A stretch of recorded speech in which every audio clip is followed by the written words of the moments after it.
काँग्रेस आमदार विजय वडेट्टीवार यांच्या विरोधात 100 कोटी रुपयांचा अब्रू नुकसानीचा दावा वाशिम न्यायालयात दाखल करण्यात आलाय। बनावट नोटांचं हे प्रकरण आहे।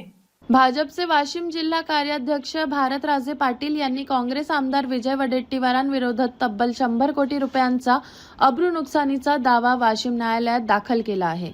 बनावट नोटांच्या प्रकरणात गंभीर आरोप केल्यामुळे आपली प्रतिमा मलिन झाल्याचा दावा पाटील यांनी केला। 28 डिसेंबर 2025 रोजी घेतलेल्या पत्रकार परिषदेत आमदार विजय वडेट्टीवार यांनी भाजप नेते भारतराजे पाटील यांच्यावर बनावट नोटांच्या व्यवहारात सामील असल्याचा आरोप केला होता। या आरोपांमुळे आपली आणि पक्षाची प्रतिमा मलिन झाल्याचा दावा करत पाटील यांनी 3 जानेवारी रोजी पोलीस ठाण्यात तक्रार दाखल केली होती। तसेच वडेट्टीवारांना माफी मागण्यासाठी कायदेशीर नोटीसही पाठवली होती।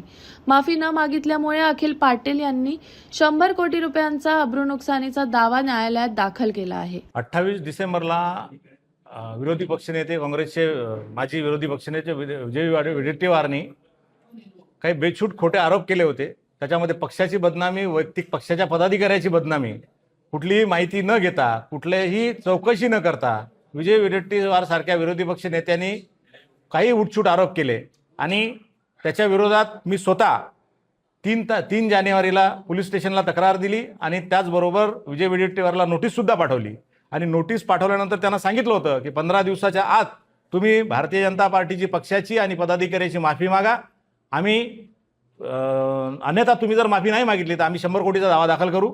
परंतु 15 दिवस झाल्यानंतरही आम्ही त्यांची वाट बघितली, त्यांचा कुठलाही उत्तर आलं नाही, त्यांनी कुठली माफी मागितली नाही।